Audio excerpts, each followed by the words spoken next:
Hello. Hello. Welcome to Mind Body Stuff. I'm Kaylee. I'm Bernice. We have a very, very special guest today. Very special. Very special. Chelle, could you introduce yourself? Yes, I am Chelle Bird. I'm so excited to be on this podcast today. Hi, Mama Bird. Hi. Thanks for joining us. I am so happy to be here today. So excited to have you. All the way from the Twin Cities. From Minneapolis, Minnesota. It's kind of gray here today, so. It's cold here too. It's freezing. Really? It feels like fall is what it feels. It feels like we got one weekend of summer and then now we're back to fall. I was like, that was it. Enjoy. Was that fun? Yeah. Did you guys like that? Did you like that tease? That tease of summer? I'm glad I bought that lake house for no. Get cold again. Oh, poor you. Oh, whatever. Oh, I bought a lake house and it's cold. But it's on a beautiful lake, so it doesn't matter. Yeah. So when we decided to have Chelle be our guest, well, the people demanded Chelle. The people demanded her. So here she is. But when we were trying to figure out what to talk about with Chelle, I feel like there were so many topics that we could have had amazing discussions with you about. There are lots of things that I feel like would have been interesting. But you brought up a great topic that I think is so important, and I'm so excited to dive into it with you. Will you kind of introduce a little bit about this, just kind of where we're going with this podcast? For sure. Well, so as some of you might know, but some of you may not know, I am almost 31 weeks pregnant right now. And yay! With another little girl, Freddie. Yeah. And so I'm on this Facebook page. And the other day, it's all pregnant women, and it's actually all pregnant women who have experienced loss. But the other day, I was on this page, and there was a comment or a post on there about needing support because a woman was feeling very uncomfortable in her body. And then also it was transitioning or going into like intimacy with her partner as well. So she just wasn't feeling that way. And so I clicked on the comments to go and comment. And there were 40 comments already when I got there. And I was sure that people were going to be like building her up and saying, it's okay. Like you're in this space right now. And every single one of the comments, 40 comments of women around the world were like just toxic. I kind of like looked at it like, it was just this really sad, like depiction to me of where women were at in their bodies at, I feel like one of your strongest and most vulnerable times.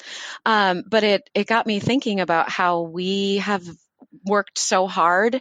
And I like how far I've come in my body. But then also we've got a lot of work to do, friends. We do have a lot of work to do. So when Chelle brought up this topic, I was like, yes, this is what we should talk about. And this is what we should talk about because there are a million things that we could talk about. But I think, Chelle, you have a particularly interesting story too with kind of your own personal journey, your own journey with Oula. Mm-hmm. And then I think everyone also wants to know, like, your journey to the Twin Cities and how you built this incredible community of amazing people who are just, they're drawn to you. They're drawn to Oula. We travel with them around the world. They're wonderful. Yes, Minnesota these people are amazing for everything. And you guys, it's so funny whenever we do these empowerment weekends in the Twin Cities. So as you guys might know, as we've talked about many times, on Sunday everyone takes a turn teaching. And I'm not laughing because it's funny. I'm laughing because it's so cute. But after everyone teaches on Sunday, everyone kind of like stops and then they like burst into tears and they go, Chelle! It's like the cutest, sweetest, most, and then you just like cry back to them and then they all like, it's so cute.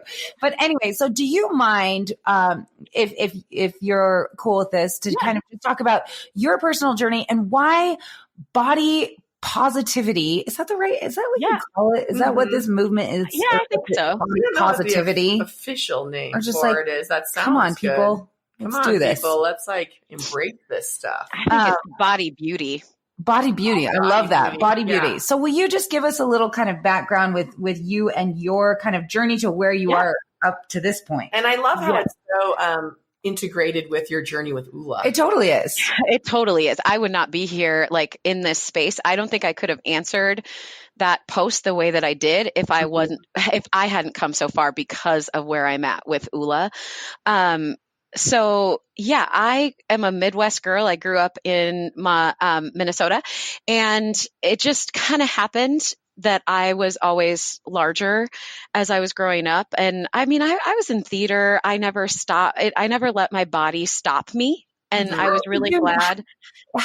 Did you ever feel like societal, like, I mean, like, is that like, how did you always maintain that even when the rest of the world around us is like pushing something? Do you know what was interesting? I think for me, it was, I did have good role models in my life, but I kind of I saw myself in a different way than I actually where I was in my body at that time. Well, maybe you were able to see you for you. Yes. Yeah. And I think that's part of it. And I think for me, there was always, so I've always been a singer. So that thing has always kind of made me special. So it made, so regardless of like what I looked like, there was always something that was kind of special about me that people, that I could feel like confident about. So my body, even on those days when I'm like, oh my gosh, because we all have those days, regardless of where we're at in our space, right? Yes.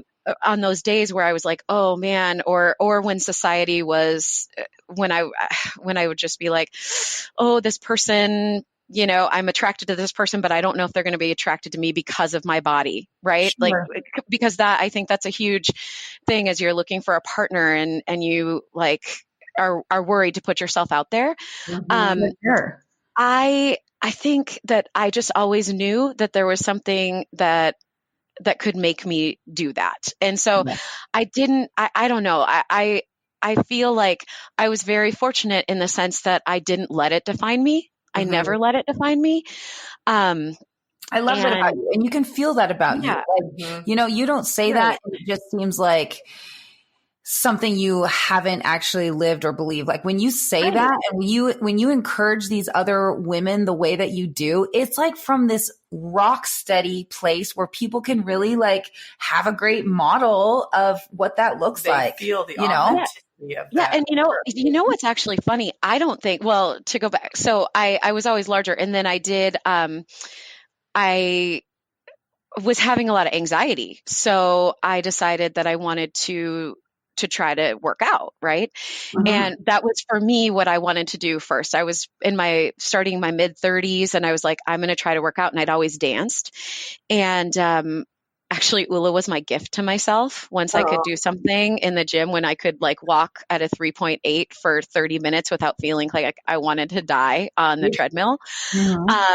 I went to Oula, and this for me is the biggest thing. I don't think I really saw those societal pressures, or I would shy away from them, or I would just kind of ignore them until I started to become smaller. And then it was like a reversal for me. But for me, walking into my first Oula class, I realized for the first time when I walked into a fitness class, and I've said this at all of the empowerment weekends and anybody I ever talked to, the instructor looked at me for the first time. She looked at me like, I want you there, not, how am I going to handle this large person? Sure. Yeah. She was like, hi, I'm going to welcome you in. And she looked at me during class too. And once again, not checking in to see if she needed to grab the AED, but to see how I was doing and if I was having fun. Right. And for me, that was huge. And I don't think I realized until then how uncomfortable I actually felt in especially a group fitness setting, which is why I never went back to classes. Like I'd try them, but I wouldn't go back.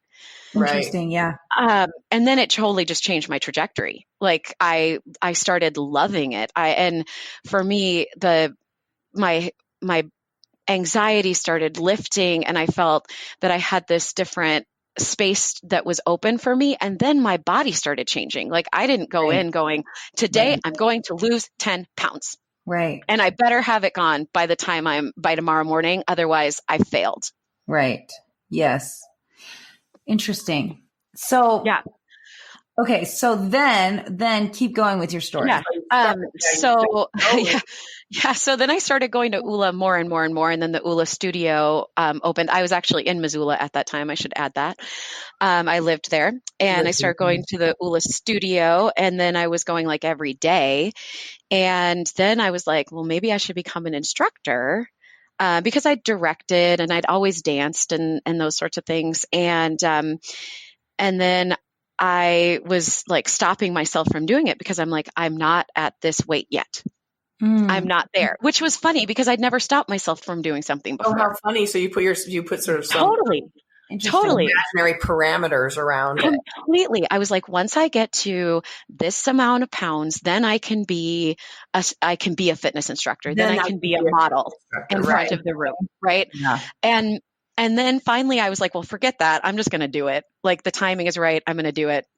Kaylee and Bryn actually were like, sign up. And I'm like, I'm going to sign up. Okay, I'm doing it. So one day after a 6 a.m. class, I handed my credit card down and we did it. And then I became an instructor and I started teaching, and I realized that like those pieces didn't matter. And I did reach that goal weight, and it was great. It didn't but I was no less of an instructor before I was at that weight than I was when I was there. Yeah. Right. Good point. So when you hit your goal weight, did you then drop your goal weight further? Like, did you, I did. Because did it keep going lower? I did, but I didn't do it on purpose. Like there was nothing that I was like, okay, now I'm going to do this. I had this space in my mind that I was like, this is where I should be. Or this is where can I get there? Right. Mm-hmm. Can I do this? And I did it. And I actually, the day that I got to it was the day that I signed my contract to be an instructor. Oh, that's so funny. Interesting. Isn't that weird? Yeah, that's so weird. That's very interesting. And then I probably maybe went like 5 pounds under it. I mean, and then just kind of stabilized out. Yeah. But, and I mean, part of it for me, it wasn't diet, it was the movement. It was moving my body. And that to me, like it changed a lot of things for me, both mentally and physically. It just gave me balance. Yeah. Yeah.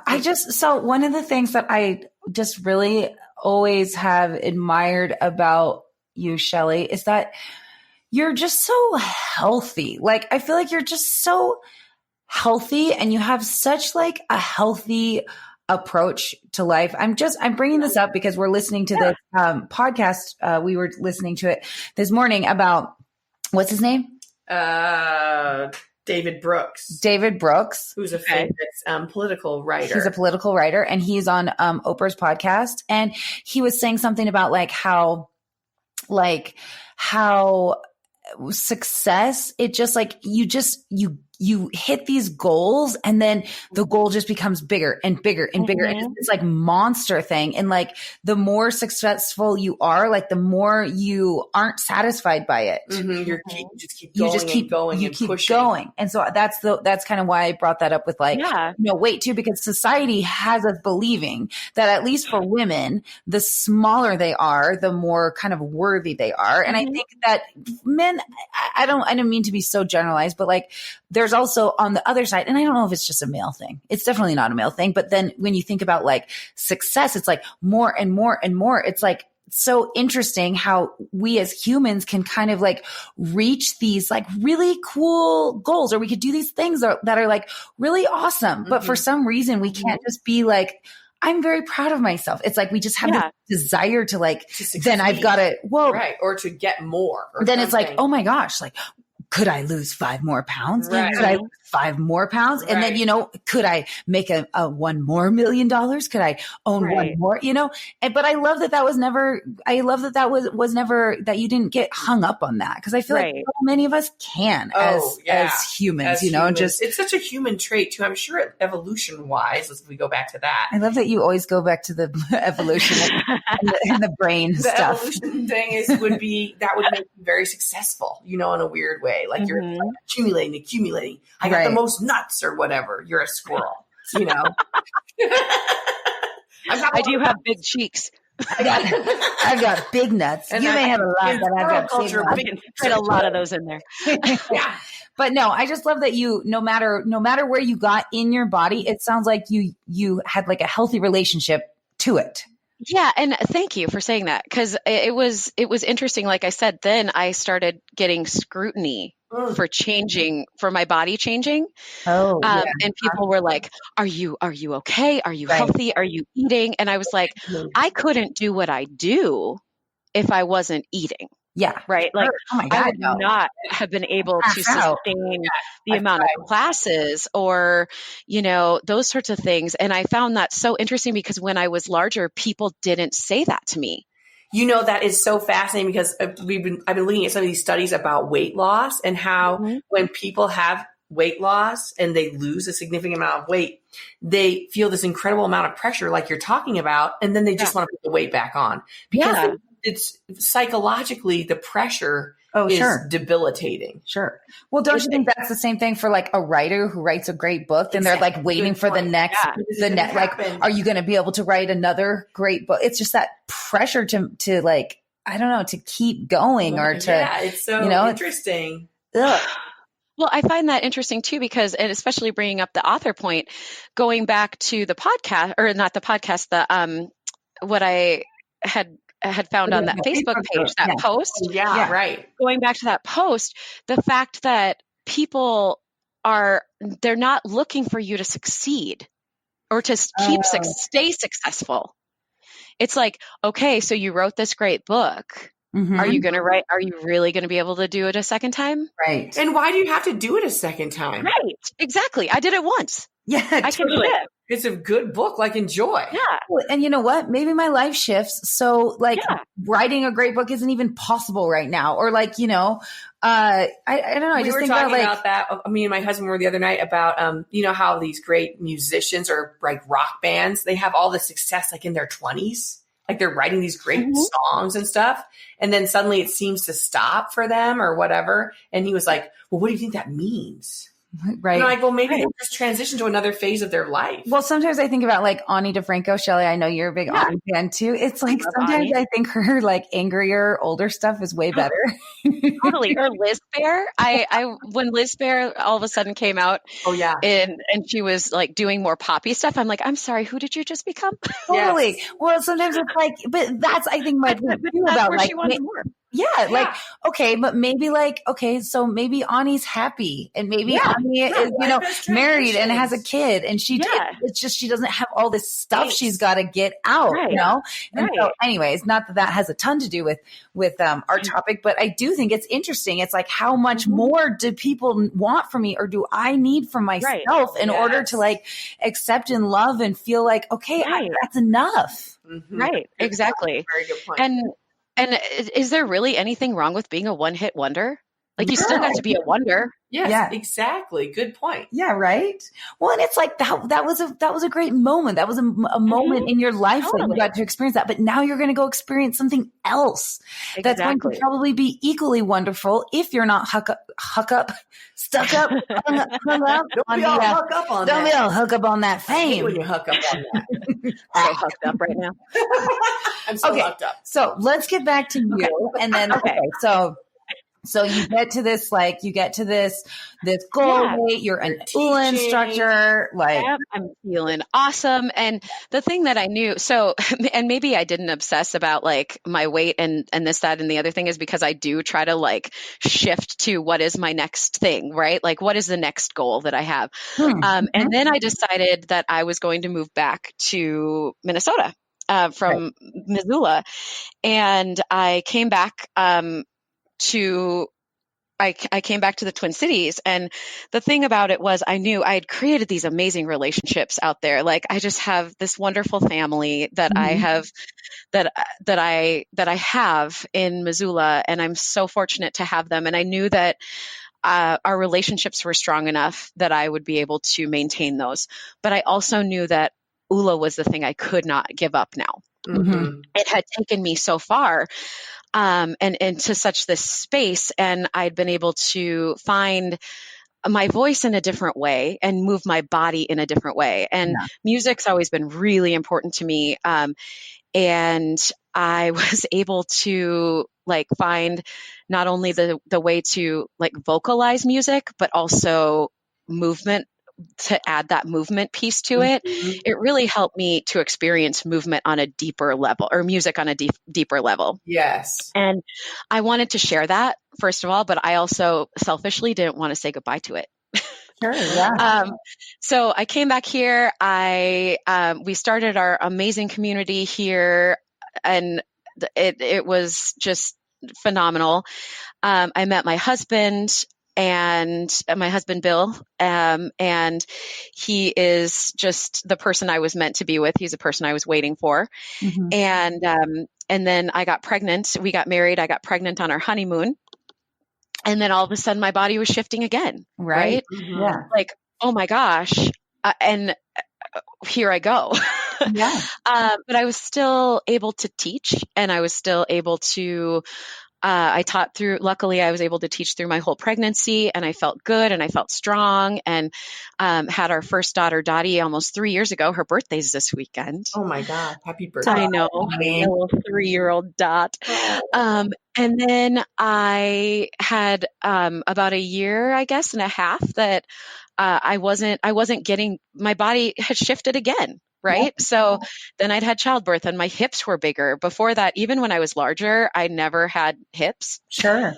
Yeah. And then all of a sudden I was like, ooh, I've given birth to a baby and now I've got some hips. Yeah. Did it like remind it all, like as your body was going these changes? Yes, it did. It totally did. Because I was like, I was just like, but I worked so hard, right? Without even really knowing. Like I worked so hard without working so hard, and now I have to work really hard. Sure. Yeah. And I was also older, 3 years older, and I was talking to my doctor. I remember talking to my doctor after I had her, and I was like, wait a second, I've still got these like 10 or 15 pounds that I can't. I just, they're here. Right. And she was like, well, Chelle, you've got a lot of hormones going on, and, you've got to give yourself some grace, but you're doing all the things you're supposed to be doing. Yeah. Right. And I tried not to obsess about it, because at the same time, now I have this model who's looking at, or I get to be this role model, this body role model for my daughter. Yeah. And the last thing that I want her thinking as she grows up is that her body's not good enough, because my body, I don't feel like my body's good enough. Yeah. Don't go anywhere. More of our conversation after this short break. Do you need a little relaxation, Kaylee? Why, I think I do. Because I've got something for you. What's that? A little special retreat we might be having in Tulum, Mexico in October. I'm so excited. You guys, this retreat is awesome. I feel like last year when we went, it was one of the most amazing trips we've ever done. Oh my gosh. I've ever been on. I'm looking at a picture right now as a screensaver on one of our computers, and it just brings me back. Beautiful beach, little teeny white waves. It's just the right amount of relaxation, but also doing really important work and care on yourself in community. There's dancing, there's swimming, there's a lot of just really great local activities that we get to take part into. We hope you can join us. Go to our website to sign up or to learn more. You can always send us a message if you need more details. We hope you can join us. We hope to see you. So I could kind of I've just tried to reframe those pieces when they've come in. But I would say the last year has probably been the hardest for me on my body, because then in September of 2017, I got pregnant with our son. We lost him at 18 weeks. So all of a sudden I was looking in the mirror thinking, and how hard is that, right? You're a fitness instructor, and your job is to look in a mirror and it's not the body that you're expecting to see. Yeah. So that was a really hard thing for me. My friend, after I taught my first class back, my friend Leah Johnson, she said to me, she was like, I told her that it was really hard for me to look in the mirror because I had just lost him about a week and a half earlier, 2 weeks earlier, I think. And she was like, Chelle, you have to look at how strong you are. Yeah. Mm-hmm. Yeah. Mm-hmm. And so it was like this constant like reframing of things for me. And then I had 4 months of trying to get pregnant again. Then I did get pregnant, went 10 weeks with that pregnancy, and I lost that pregnancy. And then a month later, I was pregnant with my daughter, Freddie. So I've basically been pregnant like 50. Right? There's a lot going on. So I would say that this has been probably the hardest for me mentally, but at the same time, I'm so proud of what my body's doing. Right. Yeah. So that's where I just keep trying to get back to, Yeah. And I still like, I look at it, I'm like, I eat right. I'm healthy. I work my body out. The amazing things that it is doing, like if I get back to that space that I was before I got pregnant with my daughter, even before I got pregnant with my daughter now, great. But if I don't, it's okay. Like my husband loves me. He's attracted to me. I am attracted to him. My daughters love me, and I've been this vessel for them. And I still get to stand up in front of people and teach Oula. Yeah. Mm-hmm. And I don't have to look like anybody else. Yeah. Yeah, totally. Yeah, no, I think that's it's the childbearing. It just really changes things around, and it's like so crazy to think that we're constantly trying to get back to like some place that we were before we had these kids, and I feel like this is something that society has just put this like insane pressure to get your pre-baby body back, get your body back. Like it's even the way that like you phrase that, or like get your bikini body. It's like, it's just like it's this thing we can like get, it's like, I'm a different person. And I'm like, where do I find it? Yeah. Where is it? Can I buy it? Can I stash it in the closet? I think I lost it along the way, and I'm not sure where it is now. Is it behind those dresses in my closet that I can't fit into right now? Right. It's going to bounce back. Where's it bouncing from? Well, it's weird how we just don't honor pregnancy in our society that much. You know what I mean? Like it's like, or aging. No, I think it's that same thing. It's like, here we are as like women who have had babies in their 30s, 40s, and 50s or whatever. And it's like, but you have to get back. And it's like, why do I get back? I'm now an older woman. Right. So why does my body have to look like a 20-year-old woman's body? Right. Yeah. And I remember, I had a conversation with Bernice, after my first loss. And the funny thing about me is that I write my story, right? Like I've always been this person who's like, I'm writing my story and this is the way it's going to be. And I'm going to have my second baby by the time I'm 40. Right. And I even told my husband, I'm like, okay, we get pregnant. Luckily, we have been very fortunate to get pregnant very easily. And I was like, we get pregnant really easily. So we had lost ours when we were going into our second. I'm like, we need to try this right now.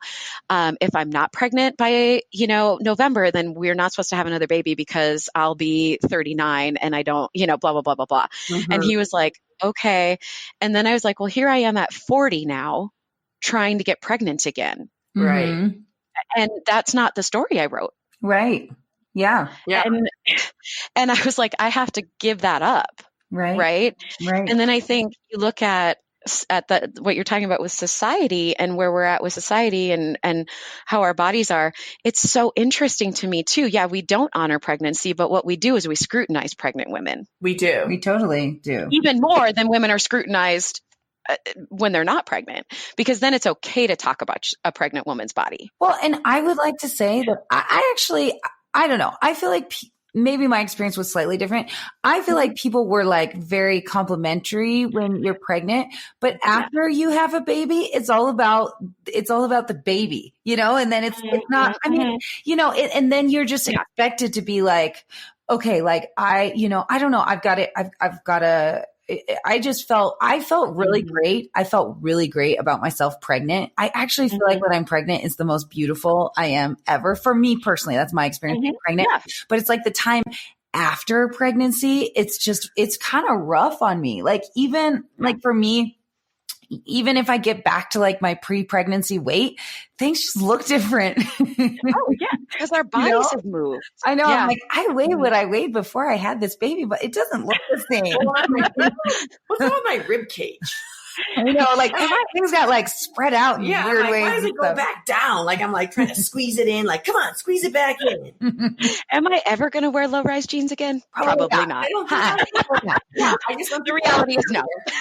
My underwear drawer the other day because I had underwear from when I was younger, and I'm like, I'm not going to wear that underwear anymore. Get rid of them. It's like little teeny, low-waisted hip huggers, and I'm like, hello. And I kept thinking like, well, the day will come when I put those on. And I'm like, you know what? The day is not going to come. Yeah. Probably. Yeah.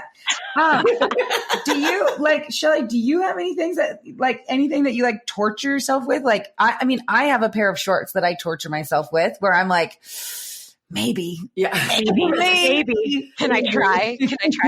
I have one dress that I'm like, oh, red dress. You're so beautiful. Red dress. Oh, little red dress. You're like, so beautiful. And, you know, and then I'm like, I can't pack it away. I can't pack it away, you know? I mean, that's a nice one. That's like a red, that sounds like sexy. And there's something nice about that. Mine is like a pair of shorts, you know, it's like, get rid of the stupid shorts. It's, you know, this stuff is like, it's so complicated because I feel like no matter how strong of a person you are, no matter what your belief system is, and, you know, no matter how much like I truly, truly deeply believe like, you know, that the Oula, I want people to feel comfortable and accepting and loving of themselves exactly where they are. There's still a part of me that isn't fully there. There's still a part of me that if I get on the scale and I see a number that I don't like, it kind of derails me, you know, and I have to battle that internally with myself of like my belief system and what I stand for and some of the experiences that I still have as a human being who's part of, and this is, I think, where we have to give ourselves grace and forgiveness is we are still participants in an energetic system, you know, that has years and years and years and years and years of telling women what they should look like to be desirable, what we're supposed to look like, what all this stuff. And so no matter how strong I'm trying to be with my own conviction, I still get lost in all of that sometimes. It's part of I'm part of a culture, but I need to change. It's also my responsibility to be a change, to change it. Change the culture, right. My mom was so good. She gave me a talk recently and she said, you know, I weigh the same weight I did when I was like 40 or whatever. But she was like, every 10 years, my body changes. So she's like, so if you're going to get fixated on, you know, how you were at 20, she's like, you're going to be in for some hurt. Right. Because she's no matter what happens in your life, if you lose weight, if you gain weight, whatever happens, the body is just going to change over time. Yeah. And I was like, what? Well, and I think Kaylee, I mean, you bring up such a good point because it's like, no matter we get to be, sometimes you walk in and you're like, am I a fake? Am I just faking that I really am accepting myself? Because then I look at like like we get our family pictures and I'm like, oh my God, do I look like, how do I look in this? Right. You know? And then I'm like, why am I caring? Like, look at me with my beautiful family. I know. Exactly. Exactly. And then it's frustrating. It is. It's totally frustrating. And I think about though, when I'm in the studio and I'm teaching Oula or I'm just in like going to Oula.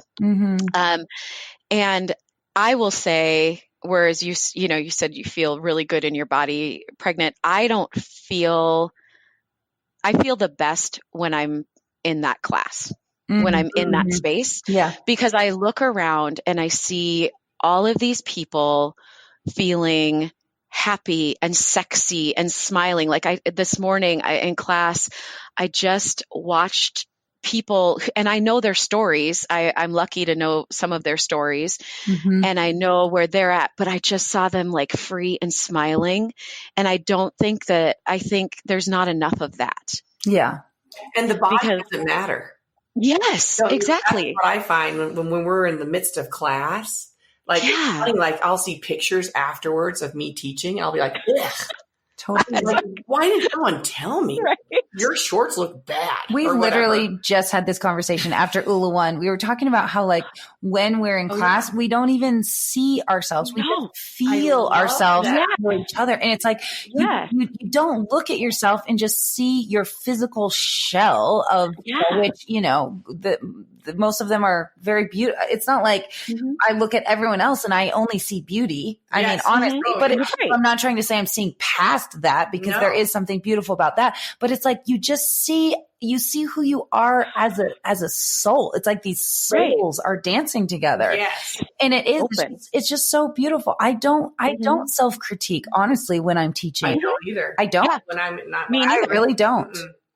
No, and it's one of those spaces where, and for me, I mean, here we are, right? Like, I'm in my third trimester. I'm like, God, some days I'm like, I do not feel sexy. I do not feel like, I just feel tired right now.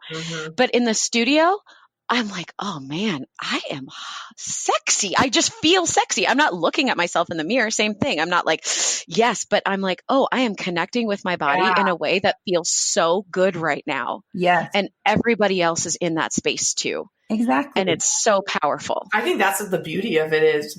One of the big pieces is you transcend the physical. You do. You totally. And it's fascinating because we were also saying after Oula 1 today, like, how fascinating we're doing this, like, pretty big personal work in front of a mirror.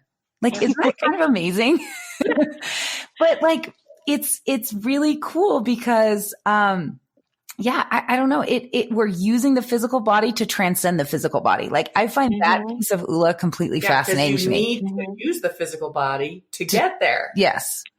Which I think when we shift that mirror's job from being a tool of scrutiny to being a tool of, like, just self-love and reflection, an actual reflection, then that's a great way to just. Then we can use it for its positive nature.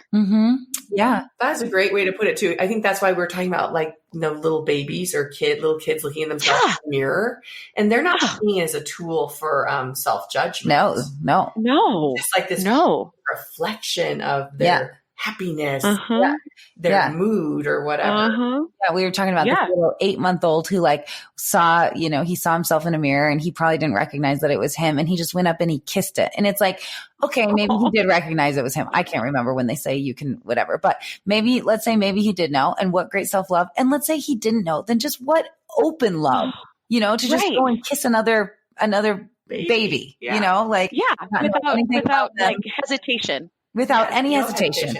Yeah. And just, it's just so, like, God, kids can teach us so much. Don't go away. You've got a quick word from, guess who? Us.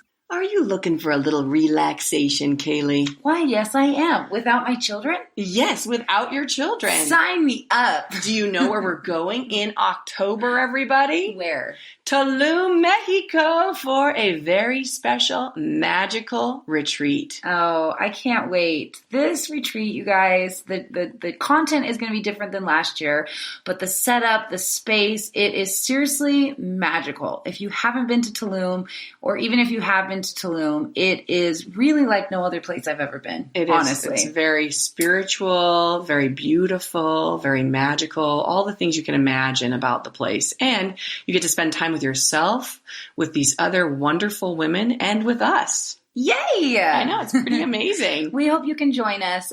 Go to our website to sign up or to learn more. You can always send us a message if you need more details. We hope you can join us. We hope to see you.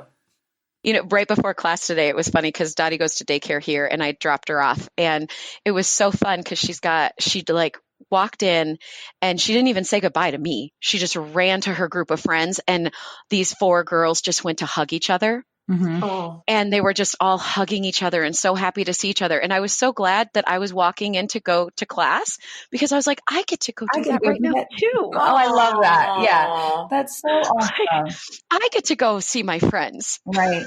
So what do we do? I mean, what do we feel? How can we continue to, I don't know, like for me, so much of, I think this, like, I do think it's a way to control women. I think it's a way to keep us focused on petty, stupid shit so that you know, we're kind of like money and time and we're distracted by those things. Or, you know, it's what did we say what does Brene Brown say? Like the biggest cause of shame for women is body image, and the biggest cause of shame for men is like being perceived as weak or something. That's right.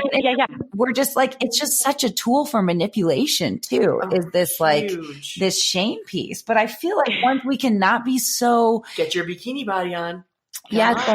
Like when we cannot be so distracted by just our physical self, like imagine all of the other things we could be doing with this like psychic energy. My God. Well, can you imagine Mother Teresa like taking off? How does my hair look right now? I kind of good to go into the slums today and save the children. And save children. Is there a Sephora here? Which, you know, I mean, and that's the thing too. Like there are days where I just want to put on makeup and I want to, you know, like I just want to feel like feminine and beautiful in that sense too. Right. Like I think that we can find that balance. Surely, but I feel like that not being our beauty right now and standards and all of that feels like it's in a sense a tipping point. And so we have to move it back to a place where it is about us celebrating us wherever we're at and acknowledging. I think it's okay to acknowledge those moments of like, man, that red dress, I should probably buy it in a bigger size if I really like it that much. Right. Yeah. Like it's okay. I didn't enjoy it. And you probably still feel just as still feel good in it. The number on that freaking tag was the number. Right. And I think it's talking, it's having conversations like this. It is reminding, like looking at that post and seeing 40 toxic things and being the one brave person to say, you know what, I understand where you're coming from and let me help lift you up. Right. Yes. Instead of getting lost in the vortex of the shame. Right. Exactly. And I think that's like, I think part of it is like, part of it feels good to have like girlfriends or guy friends or whoever you can do this with, like, oh my God, me too. I feel blah, blah, blah. Or like, you know, like part of it, yes, just getting it out. But another part is then to be like, but let's try to shift this, you know, like completely. And so for me, sometimes, you know, I'm trying really hard not to like, not to get stuck in like gossip or negative talk or petty talk, even though sometimes it feels good just to be like, oh, I feel terrible about myself. And then have a friend be like, I don't know, like commiserate or, you know, and part of it, but it's like, but another part is like, no, like, I don't want to speak those words I don't want to give those words life. Yes. I can acknowledge that this is maybe something that I'm struggling with, but I don't want to give this energy and this stuff more of my own energy and my life than it's worth, you know? And I think part of that is sometimes, it takes some discipline and some self-control and awareness. Well, to come back from it so that you don't just like start spinning in it. I'd actually, you bringing that up reminded me about, on the Sunday, the last time we had our empowerment weekend here, and I was wearing pants that just did not feel good to me. Like I was like, this is really frustrating me in my head, and I couldn't get out of my head about it. And then I think you said something about you felt you were wearing unfortunate pants. I totally was wearing unfortunate pants. And then Leah said she felt she was wearing unfortunate pants, and I was like, oh my gosh, okay, now we've all acknowledged we're wearing unfortunate pants, right? But it's okay, like because we only have like 2 more hours that we have to wear these pants, right. Exactly. And that's part of that is like, it's just like, okay, I'm not alone in my discomfort here. Right. We're all wearing unfortunate pants. But I also sometimes I'm like, you look the way you do and you feel crappy about yourself. How could you feel crappy about yourself? And so part of it too is just to be like, oh my gosh, we all, no matter what we look like, no matter what size we wear, no matter what the scale says, we all have days that we, that we may not feel great about ourselves. Yeah. And so part of it is just kind of like acknowledging that it's actually all just like, it's none of it is true. No. Right. It's, it's like trying to get like a little metaphysical or just like philosophical here. Like everybody's reality is different. So somebody who's like, 5 feet, 90 pounds, they can be like, oh my gosh, they can see themselves and they can see their world in a completely, we look at other people and we already have a story about them. Yeah. Or we think like, oh, how could she ever have a bad day? That's the story. Yeah. We have these stories built up, not really recognizing that this is a full human being. A full human being. Who has all her complexities and negativities and positivity too. Well, and what I like about our conversation from Empowerment Weekend was that we, instead of saying, I have an unfortunate ass, it was, these are unfortunate pants. Yeah. Yeah. Right. I can get rid of my pants. Totally. No, and so that's very true.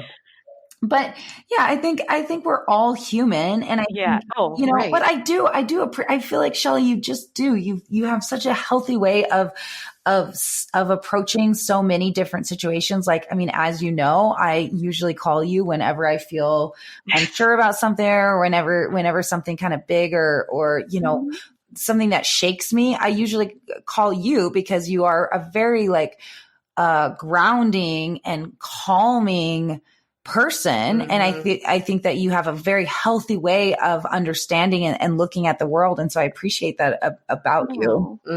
Thank you. I feel the same way. We support each other, and that's really, I think, what all of this comes down to is being there I feel like I can get each other. Caught up more in stupid shit than you. Oh, yeah. Well, you should ask my husband about that. Yeah, you do. No, I do. I feel like my mind kind of spins out a little bit. But then when I'm spinning, I go to you. You barely spin out ever. I think you never spin out. Well, there are days that we spin. You spin out. You spin out on stuff that doesn't make me spin out. And that's why that's why it's good to have. I think that's why you have friends. Yeah, that they offer balance. Like, I think it's okay that your toaster doesn't work or whatever. Like, that's not going to be the end of the world. Yeah, totally. For me, that's like, totally. I couldn't get that to work, and now I guess my day is ruined. Right. Well, and to be a net, like to be able to be somebody's net, but also to know that they are yours too, to fall into when you need it. And like, I will say that I could not, there is so many things in the last 7 years of my life that I have moved through that I would not have been able to move through. Had I not had Oula to literally physically move my body through them. Oh, God. But also if I wouldn't have had like the people that I dance with, that like you guys, if I hadn't had them, I would just feel like I was lost. Right. So thank goodness you have that net that like just catches you when you need it, when you are spinning or you're falling. And this ultimately brings us back to the beginning of this podcast, which I think the goal is we need to lift each other up. Exactly. Yep. We need to lift each other up. Yeah. Well, and I think that self-care and self-love and self-empowerment and all this stuff, it's really, really important. But I think one of the reasons why Oula works is because we do it in community. And I think that's exactly what this is. Like, some of this stuff is really hard to do alone. Oh, yes. And we're not meant to do it alone. We're social creatures. Right. This isn't, our paradigm is not aloneness. Right. Well, and one of the things that we're kind of exploring with this next round of workshops, one of we have this thing where it's like the individual within a tribe. And how like tribe gives security, and there's like, it kind of tells you what to do and what's right and how to live and blah, blah, blah, blah, blah. But we as Americans, we really value the individual and how there's, the pros and cons of that, and how, gosh, we need our people. We need our people. Yeah. We need our people. And yes, we have this whole like, I've got to do this on my own, but ultimately we do need each other to do this work. And I think what you did in that Facebook group, I hope those women took it to heart. I hope that those women read your comment and let that actually sink in instead of all just, there's one thing in support and there's one thing in all just kind of festering in yuckiness. And I hope that your comment helped to bring them up a little bit or help to see it in a different way. And that shaming doesn't work, folks. Self-shame or shame. Shaming others. It's not a motivator. It rarely motivates people. Right. We all know. It works. I mean, it's shame is powerful, but it usually doesn't have a positive. It doesn't have a positive impact. Yeah, it's not like the woman's going to turn around and feel good about herself or do anything different. Right. Exactly. So, well, Chelle, we are so glad that you could join us on this podcast. Thank you for letting me be on the podcast, you guys. It feels so great just to chat with my friends, and I know. We're so, I can't wait to see you in a few months and to meet you. I know. Freddie Bird. So great hearing your voice, Chelle. You guys too. Okay. We love you. Okay. Love you too. Okay, bye. Bye.